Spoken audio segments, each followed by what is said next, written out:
Welcome friends.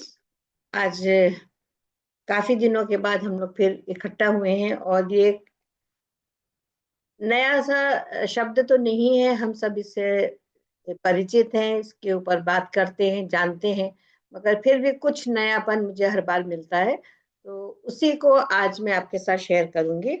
और ये भी साधना के अनुभव एक पुस्तक है, वहीं से इन चीजों को मैं कोट कर रही हूँ। ये कोई मेरा अपना इसमें कुछ नहीं है, अनुभव अपने होते हैं, लेकिन जो कंटेंट्स हैं वो सारे साधना के अनुभव से हैं। तो सबसे बड़े एक हमारे अंदर प्रश्न उठता है बार बार कि प्राण क्या है। प्राण के बारे में बहुत सुनते हैं, प्राण को हम कैसे कोरिलेट करते हैं। तो प्राण के बारे में आज हम लोग चर्चा करेंगे। कहते हैं कि जिस अन्न को हम खाते हैं वो पेट में चला जाता है, और वहां पर नाभि में हमारी जठराग्नि होती है। 3 प्रकार की अग्नियां हम जानते हैं कि होती हैं। जो जठराग्नि होती है, जो यानी पेट में रहती है, उसका काम होता है जो भी भोजन हम खाते हैं उसको पूरी तरह से वो पका देती है, या उसको इतना बना देती है कि वो हमारे लिए शक्तिदायक बन जाए।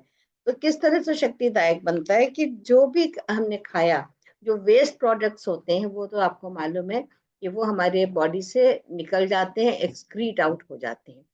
उसके बाद जो वहां पर बचता है, जो असली चीज अंदर रह जाती है, वो एक गैस की शक्ल में होती है। पहले वो गैस का फॉर्म करती है, और फिर उसी जठराग्नि के द्वारा शक्ति के रूप में वो तब्दील हो जाती है। यानी उसका परिवर्तन कैसे होता है, वो शक्ति के रूप में होती है। तो जो भी भोजन हम खाते हैं, इसीलिए जो कहा जाता है कि भोजन अच्छा खाइए और धीरे धीरे खाइए, पचाइए उसको, कि वहां पे जाकर जब वो फाइनल फॉर्म में आके पकता है जठराग्नि के द्वारा, तो वो गैस में परिवर्तित होगा, वेस्ट प्रोडक्ट निकलेगा, और वो जो है सारा शक्ति का संचार हमारे बॉडी में वहीं से होता है। और उसके बाद जो ये शक्ति बनती है, ये हमारी नर्व्स नर्व्स तो नहीं कहना चाहिए, जो हमारी नाड़ियां हैं उसमें वो प्रवाहित होती है। नाड़ी कैसी होती है, यानी आर्टरीज और वेन्स में तो हॉलो होता है कि उसके अंदर ब्लड सर्कुलेट होता है। तो आर्टरीज और वेन्स जो होती हैं, जो हमारी धमनियां होती हैं, उसके अंदर रक्त प्रवाहित होता है, यानी उसमें जगह होती है। लेकिन जो हमारी नाड़ियां होती हैं, ये बहुत ही सूक्ष्म होती हैं, और इसी के अंदर वो सारा शक्ति का संचार होता है। और अगर ये शक्ति किसी अंग तक नहीं पहुंचेगी तो वो अंग हमारा सूख जाता है और बेकार हो जाता है। तो नाड़ियों का कितना ज्यादा महत्व हमारे शरीर में है, इसको हमने पहले इतने ध्यान से नहीं समझा था। हमें लगता है कि जो भोजन हम खाते हैं वो हमारे लिए पूरी तरह से ठीक है, और उससे कोई भी हमें खाएं ना खाएं, कैसा खाएं, पचे ना पचे, इस पर हमने कभी भी ध्यान नहीं दिया था। तो ये समझना जरूरी है कि जो भी शक्ति का संचार होगा वो पूरे शरीर में नाड़ियों के द्वारा पहुंचना जरूरी होता है। हम लोग प्राण के साथ वायु को जोड़ लेते हैं। हमें लगता है कि जो हवा है वही हमारे लिए जिंदगी में सबसे ज्यादा जरूरी है। इसीलिए अगर हम उसे प्राण के नाम से पुकारें तो उसमें भी कोई बुराई नहीं। उनका कहना है कि अगर हम इस हवा को, वायु को प्राण कहते हैं, तो भी हम उसको उसी फॉर्म में समझ सकते हैं, क्योंकि वायु भी हमारे लिए उतनी ही आवश्यक होती है। इसी को प्राण शक्ति या जीवन शक्ति कहते हैं। क्योंकि क्यों इसे कहते हैं प्राण, क्योंकि ये हमारे जीवन को शक्ति देती है। अगर प्राण ना हो तो जीवन हमारा नहीं चल सकता है, तो इसीलिए इसका नाम पड़ा है प्राण शक्ति या जीवन शक्ति। ये करंट शरीर की जिन नाड़ियों में होकर बहता है वो अंदर से खोखली नहीं होती है, यानी वो आर्टरीज और वेन्स की तरह नहीं होती है, बल्कि वो अति सूक्ष्म होती है, कच्चे धागे के समान। अब आप ये सोचिए, एक आपने थ्रेड देखा होगा कि जो कच्चा है, जो टूटने वाला थ्रेड होता है, सबसे पहले जिन्होंने उसको स्पेसिफिकेशन जो दिया है वो है कच्चे धागे के समान हमारी नाड़ियां, जिनमें वायु के प्रवेश की भी गुंजाइश नहीं है। इतनी ज्यादा बारीक है कि उसके अंदर वायु नहीं बह सकती। जो हमारे मिसकॉन्सेप्ट होते हैं कि वायु किस प्रकार से हमारे शरीर में बह रही है, उसको यहाँ पर क्लियर करा है। नाड़ियां मस्तिष्क के से उतर के हमारी बैकबोन यानी स्पाइन से होती हुई सारे शरीर में चोटी से एड़ी तक जाल की तरह फैली हुई है, और सारे अंगों को जीवन देती रहती है। इस प्राण शक्ति का एक केंद्र व सेंटर जो भी है मस्तिष्क में चोटी के स्थान से 3 अंगुल नीचे है, यहाँ पर ये इकट्ठी होती है और नीचे से ऊपर की ओर चलती है। यानी ये जो हमारी पीनियल ग्लैंड जिसको हम मान लें, सर से नीचे ये ब्रह्मरंध्र हमारा यहाँ पर होता है, और ये उसके नीचे यहाँ पर ये शक्ति का सेंटर होता है कि जितना भी प्राण शक्ति इकट्ठी होती है वो यहाँ पर इकट्ठी होती है, और इसके बाद ये पूरे शरीर में प्रवाहित हो। ऐसा नहीं है कि हमने खाना खाया है तो उसका सेंटर हमारा स्टमक हो सकता है, नहीं, ये सारा पहले शक्ति के फॉर्म में कन्वर्ट होगा, और कन्वर्ट होने के बाद ये हमारे सेंटर में इकट्ठा होगा, और फिर इस सेंटर से ग्रेजुअली वो पूरे शरीर में शक्ति जो है वो प्रवाहित होती है। सुरति की धार व नाड़ी है। अभी नाड़ी क्या होती है?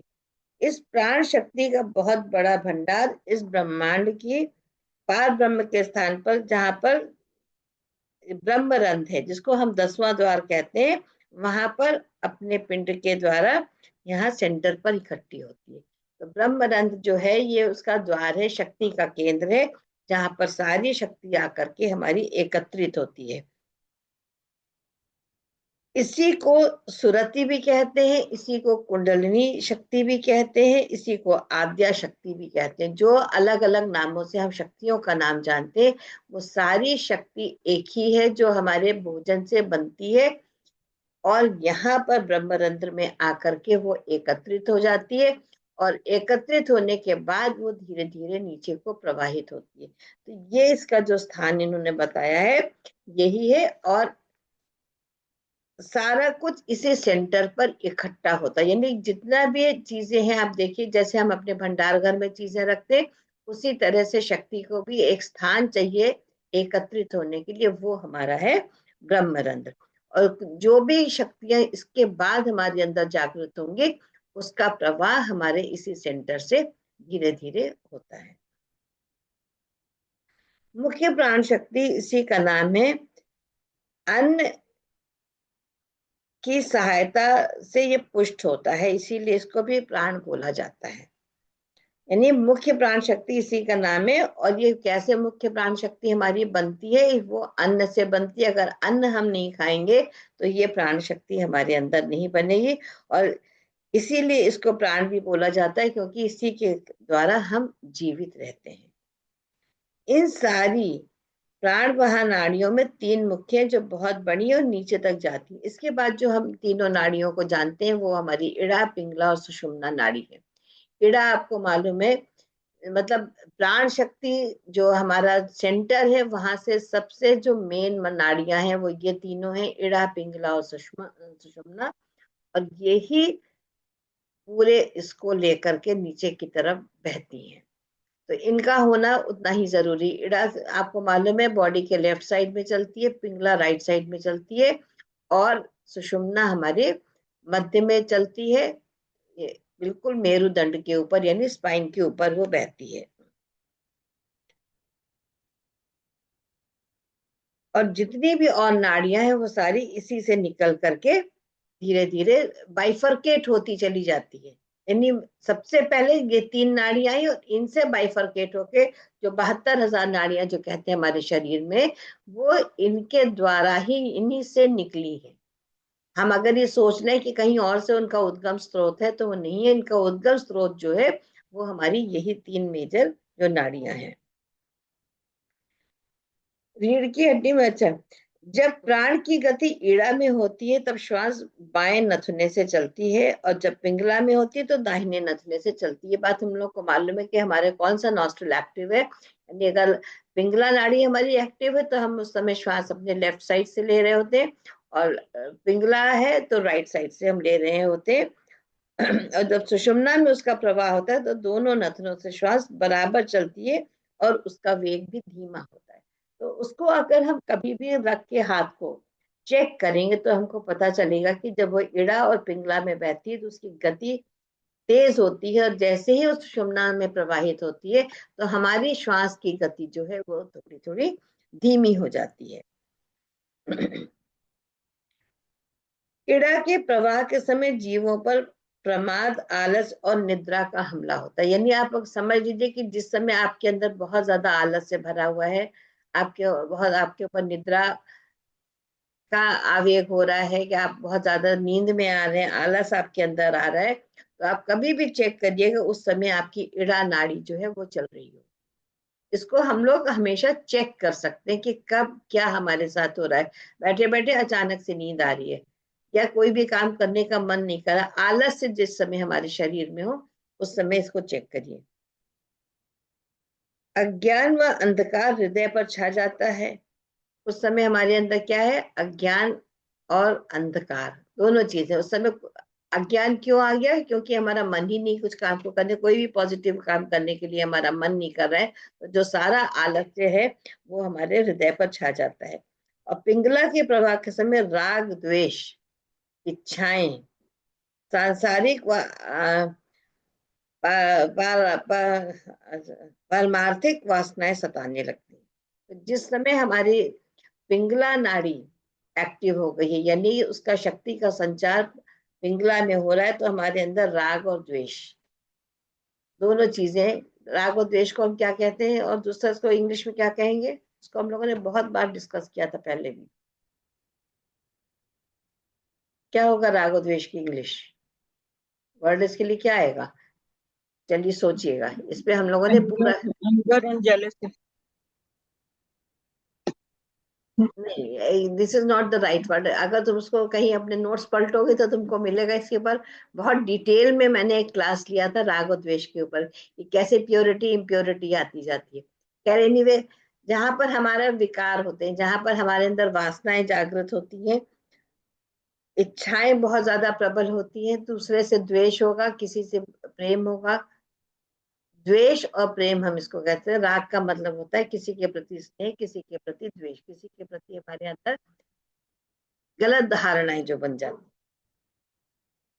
और इच्छाएं, इच्छाएं कैसी होती है? सांसारिक भी होती है और पारमार्थिक भी होती है। यानी परमार्थ के लिए भी जो हमारी वासनाएं हैं, जो बहुत ज्यादा ललक हो जाती है, बहुत ज्यादा हमें लगने लगता है कि हर चीज हमको बहुत जल्दी प्राप्त हो जाए। सांसारिक चीजों में भी यही होता है ना, कि जब चीजें में लगता है कि इमिडिएटली हमको मिल जाए किसी भी तरह से, तो ये उस समय ये समझना चाहिए। और ये जो है दोनों अवस्थाओं में अशांति, बेचैनी और दुख देती है, दोनों भी अवस्थाएं जो होती है, इसमें हमको अशांति भी मिलेगी और हमको दुख भी मिलेगा, क्योंकि या तो वासनाएं बहुत प्रबल है या आलस्य बहुत ज्यादा प्रबल है। तो दोनों अवस्थाओं में क्या होगा कि हम एक शांत भाव में नहीं रह सकते। तो शांत भाव में रहने के लिए हमें क्या करना पड़ेगा? बहुत जैसे नींद आ रही है, बहुत हम परेशान बैठे समय, देखो हमारे कुछ जो साथी हैं वो बहुत ही परेशान दुखी से देख रहे हैं, जो मुस्कुरा नहीं रहे हैं। वो कौन है? अब देखो मुस्कुराहट थोड़ी सी उनके चेहरे पे आई तो पता लगा कि शिफ्ट हो गया, एनर्जी का शिफ्ट होता है। एनर्जी शिफ्ट करने के लिए हमेशा हमको अलर्ट रहना पड़ता है कि हमारी कौन सी नाड़ी जो है वो एक्टिव है, उसको हम इमीडिएटली ट्रांसफर कर सकते हैं। तो दुख का कारण यही है कि अगर हमारी इन दोनों में से कोई भी नाड़ी के अंदर शक्ति का संचार हो रहा है, तो सुषुम्ना में प्राण संचालन होते ही ज्ञान, शांति व प्रकाश मिलता है। जिस समय आप देखेंगे कि आप बिल्कुल कंटेंट, आपके अंदर किसी प्रकार का कोई दुख नहीं है, कोई आवेश नहीं, आप बहुत ही शांत भाव से पीसफुली बैठे हुए, तो आप नोटिस करना हाथ रख करके कि आपकी सुषुम्ना नाड़ी ही उस समय एक्टिव हो। This is the major point to understand. Ida Pingala दुनिया की तरफ ले जाती है और सुषुम्ना ईश्वर की ओर ले जाती है। सुषुम्ना में प्राण ले आना और इड़ा व पिंगला के बहाव को रोक देना संयम कहलाता है। अब संयम शब्द के ऊपर हम लोगों ने अभी तक सही सोचा था कि संयम का अर्थ केवल क्या है कि खाने पे संयम कर लिया, पहनने पे संयम कर लिया, घूमने पे संयम कर लिया, मूवी देखने में कर लिया, मोबाइल लेने में संयम। तो दिस इज एक्चुअली नॉट संयम। संयम का अर्थ है कि हम अपने जो भी कुछ हमारे पास है उसके साथ हम सुखी रह सके, उसके प्रति हमारे मन में कोई भी ऐसा भाव ना जागृत हो कि एक इच्छाएं हमारी प्रबल हो जिसके द्वारा हम राग द्वेष में फंस जाएं, आलस्य प्रमाद में फंस जाएं। उससे बचने के लिए सिर्फ हमको ये देखना है, और यही योगी लोग करते हैं कि उनकी जो प्राण शक्ति है वो सुषुम्ना में ही बहती रहती है, और जैसे ही सुषुम्ना में अगर हम उसको कॉन्टिन्यूअसली रख सकते हैं तो हम संयम में आ जाएंगे। अभ्यास भी इसीलिए किया जाता है, इतने होने पर अभ्यास की जरूरत नहीं रहती, शेष काम अपने आप हो जाता है। तो बहुत ही सुंदर तरीके से उन्होंने इस बात को क्लियर कर दिया कि अगर हमारी ये प्राण शक्ति सुषुम्ना में प्रवाहित होती रहे तो हम संयम में आ गए, और उसके बाद हम कुछ ना भी करें तो हमारे कार्य अपने आप होते चले जाएंगे, बहुत ही सहजता के साथ, क्योंकि यही एक संयम की आवश्यकता होती है जो हमारे अंदर बिल्कुल भी नहीं होता है। अब देखिए मंडल कितने बहुत ही डिटेल में उन्होंने चीजों को समझाया है, बहुत ही खूबसूरत चीजें। जब ये ब्राह्मी शक्ति की धार रचना करने के लिए अपने निज धाम से उतरती है तो वह इस ब्रह्मांड में 5 स्थानों पर ठहरती हुई और मंडल बनाती हुई आती है। यही पंचकोश बोले जाते हैं। हम लोग पंचकोश की बहुत बार बात कर चुके हैं। तो ये पंचकोश जो हमारे शरीर के पंचकोश हैं, जिनके बारे में हम जानते हैं नाम से उनको, ये पंचकोश पहले ब्रह्मांड में बनते, कि ये चीज हमको अभी तक नहीं पता थी कि पहले इनकी स्थापना ब्रह्मांड में हुई, ब्रह्मांड के बाद वो हमारे शरीर में आएंगे। तो जिस समय शक्ति ऊपर से आती है, ब्रह्मांड से उतरती है, तो ब्रह्मांड में पहले पंचकोशों का निर्माण करती है, और इनका पूर्ण ज्ञान हो जाना ही पंच अग्नि विद्या कहलाती है। पंच अग्नि विद्या जो है वो यही है कि अगर आपको ये बात समझ में आ जाए कि जो शक्ति ऊपर से आ रही है वो पहले पंचकोश का ब्रह्मांड में निर्माण करती है। इन कोशों या मंडलों पर कहीं पर तन्मात्रा के रूप में, कहीं पर सूक्ष्म रूप में और कहीं पर स्थूल रूप में पंचभूत, यानी पंचभूत क्या है, पृथ्वी जल अग्नि वायु और आकाश व्यापक रहते हैं। तो पंचकोश क्या हुआ कि कहीं कहीं पर तो वो आपको सूक्ष्म रूप में दिखेंगे, कहीं पर अति सूक्ष्म रूप में दिखेंगे, और कहीं पर वो स्थूल रूप में आपको नजर आएंगे। तो ये जो पंच महाभूत है पहले ब्रह्मांड में अपनी उपस्थिति को दर्शाते हैं, पर उनमें से एक तत्व प्रधान रहता है और शेष सब गौण रहते हैं। देखिए ये अब हम अपने जब शरीर पर आएंगे तब भी हम इस चीज को समझेंगे कि वहां पर भी पांचों तत्व एक साथ एक जगह आपको नहीं मिलेंगे।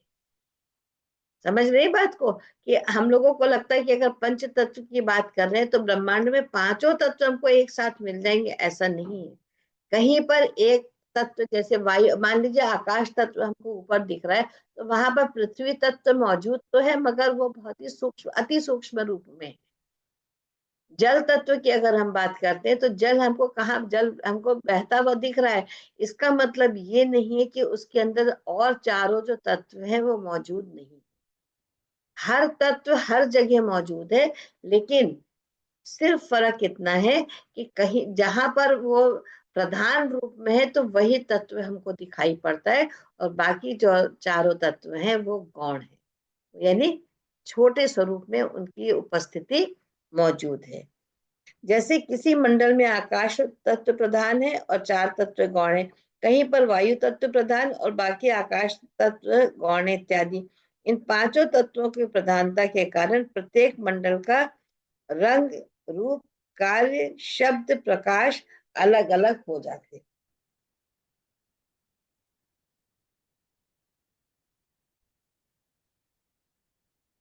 तो इसका अर्थ क्या यहाँ पर है कि इन पांचों तत्वों की प्रधानता के कारण प्रत्येक मंडल, जो मंडल बन रहा है, अलग अलग जो मंडल बन रहे हैं, उसका रंग अलग होगा, उसका रूप अलग होगा, उसका कार्य अलग होगा, उसका शब्द अलग होगा, और उसका प्रकाश, उसके जो कुछ भी उसकी चीजें हैं वो सब एक डिफरेंट एक फॉर्म को बनाएंगी।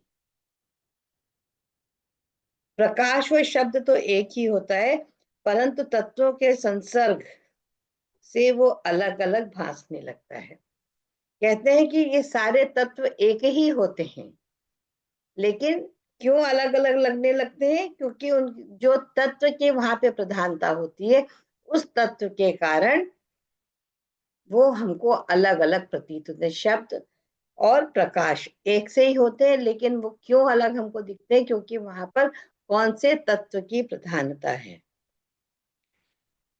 एक से अनेक के रूप में प्रकट होता है। ये अनेकता को मिटाकर असल वस्तु एक पर ही अपने को ले आना अभ्यास व साधना कहलाता है। अलग अलग चीजों को हम अलग अलग रूप में देखते हैं। अगर हम उसको एक समग्र एक दृष्टि से देखते हैं, उसको हम एक संपूर्णता के साथ अगर हम उसको देखते हैं, तो यही जो है इसको हम साधना कहते हैं। यही पहले संयम उन्होंने बताया। संयम क्या है कि जिस समय हमारी शक्ति की धार केवल सुषुम्ना नाड़ी में बहने लगे, वो हमारा संयम होता है।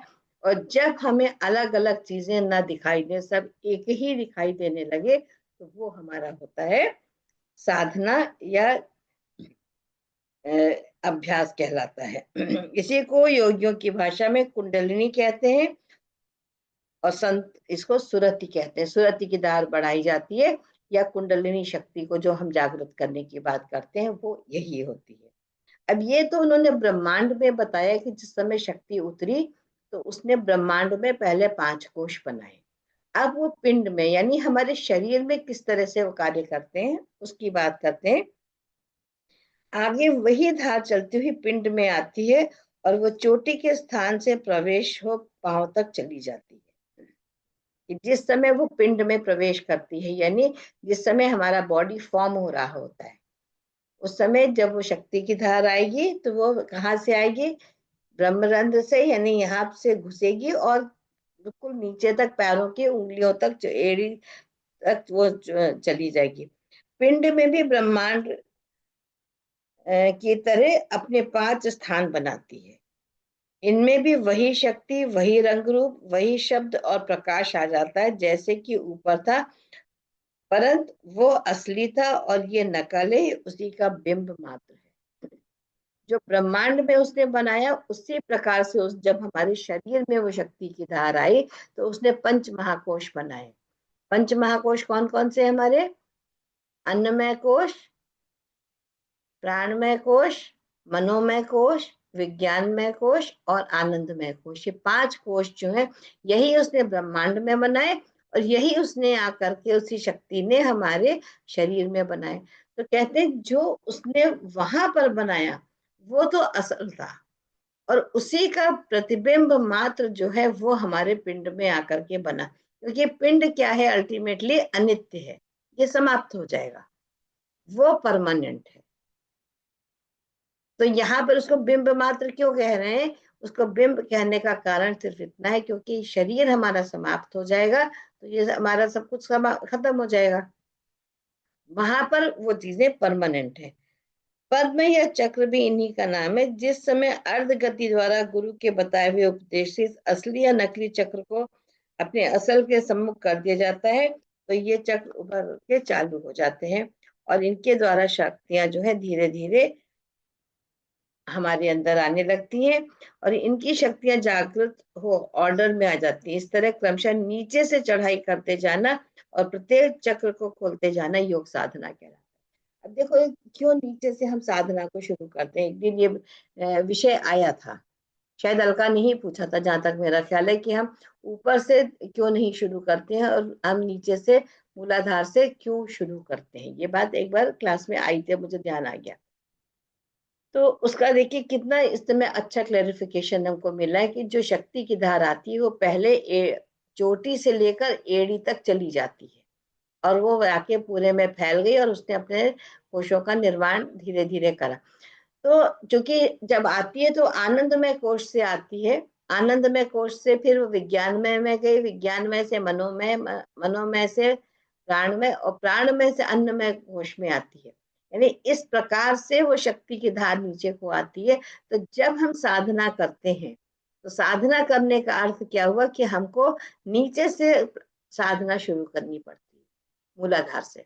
अगर हम उसको नीचे से शुरू नहीं करेंगे तो हमारे चक्र का भेदन जो है वो नहीं होगा, हमारे चक्र ओपन नहीं।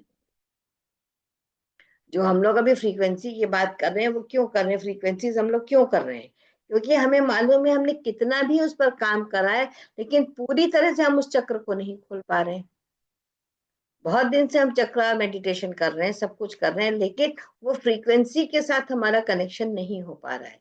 अभी हमको ये समझ में आ रहा है कि जब हम इस तरह से हम उसको शुरू करेंगे तो ये हमारा चक्र जो है वो ऑटोमेटिकली खुलने लगेगा। लेकिन ये ऐसा कुछ मिरेकल नहीं होता है जो हमें लगता है कि आज हमने करा कल हमने छोड़ा। तो ये एक प्रोसेस है पूरा। जब तक हम मूलाधार से और हम सहस्त्रार तक नहीं पहुंचेंगे तब तक हम उस ट्रांसफॉर्मेशन को नहीं महसूस कर पाएंगे। और यही साधना का नियम है। साधना यही कहती है कि आप नीचे से शुरू होइए और चढ़ते चलिए। अगर आप रुक गए तो जहां पर आप काम को छोड़ेंगे अगले जन्म में वहीं से आपको काम शुरू करना है, क्योंकि आपने उस काम को कर लिया है। देखो, ये चीज हम लोग को बहुत अच्छे से समझनी पड़ेगी कि जब हम किसी साधना को करते हैं और हम उस साधना के एक स्तर तक पहुंच जाते हैं, है ना, तो इसका मतलब है कि हमने वो सीढ़ियां पार कर ली। अब अगर हम उस सीढ़ी पर रुक जाते हैं तो उसका क्या होगा? ये तो आपको भी पता है। आपने एक क्लास में पढ़ाई छोड़ दी और जब आप का नेक्स्ट सेशन शुरू होगा तो आपको वहीं से तो शुरू करनी पड़ेगी ना, आप उससे आगे नहीं बढ़ सकते। तो बार बार जो जितने भी ज्ञानी संत लोग हुए हैं उन्होंने एक ही बात को कहा है कि साधना निरंतर जारी रखिए। कोई वो ऐसी चीज नहीं है कि आपको लगेगा कि हाँ एकदम हमारे हाथ में कोई लड्डू आ जाएगा, ऐसा कुछ नहीं होगा। ये कठिन मार्ग है।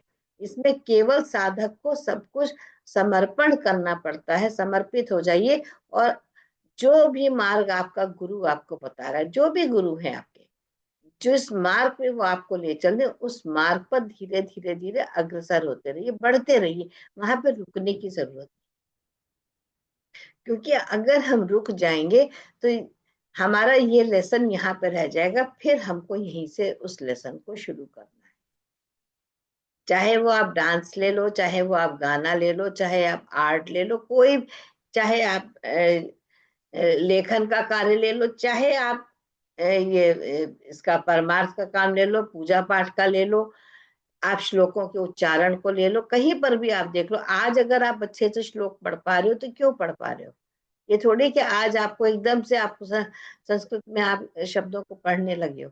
पहले आप पढ़ चुके हो इसलिए आप पढ़ पा रहे हो। एक ही चीज अगर आज हम सबको दें तो हम सब लोग एक ही फ्लुएंसी से नहीं पढ़ सकते। चाहे वो एक नई चीज हमारे सामने लाई जाए, ये जरूरी नहीं कि जो चीज हम पढ़ रहे हैं वो हमारे सामने लाई जाए। कोई भी नई नया चैप्टर अगर हमारे सामने रखा जाएगा तो उसमें से हम देखेंगे कुछ लोग बहुत जल्दी से पिकअप करके पढ़ पा रहे हैं, कुछ लोगों को समय लग रहा है। तो उसका कारण क्या है? क्योंकि हम उस सबक को पहले पढ़ चुके थे, सिर्फ हम उसको रिवाइज कर रहे हैं, हम उसके साथ जल्दी कनेक्ट। तो कभी भी जिस साधना को हम शुरू करें, और ये इसको समझ लीजिए कि ऊपर की ओर ही हमको चलना है, इसलिए इस साधना को कैसे भी करिए, करते रहिए, छोड़िएगा नहीं। तो आज के लिए इतना ही। इसके बाद कल और आगे हम लोग